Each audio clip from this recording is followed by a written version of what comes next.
জাত আছে সেখানে এই বোয়ালটা দেখতে পাচ্ছেন, এই বোয়ালটা প্রায় 6 থেকে 7 কেজি, আর এটার দাম চাওয়া হচ্ছে মাত্র 1400 টাকা কেজি।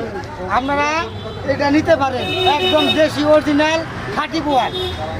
এই দেখেন এর পিঠটা দেখেন, এর পিঠটা দেখেন, তারপরে যে এইদিকে আছে এই মাছগুলো দেখেন, আপনারা সকলে দেখেন। এটা দেখেন, এটা আমি একটা মাছ দেখাচ্ছি আপনাদেরকে।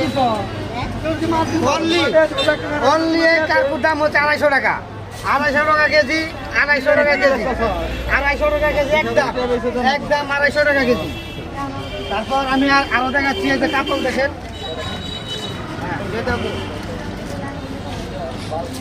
এই যে দেখেন কাতলটা একদম চকচকে ঝকঝকে, খুব সুন্দর কাতল। এটা মাত্র 200 টাকা কেজি, 200 টাকা কেজি। এটা শোল না, শোল শোল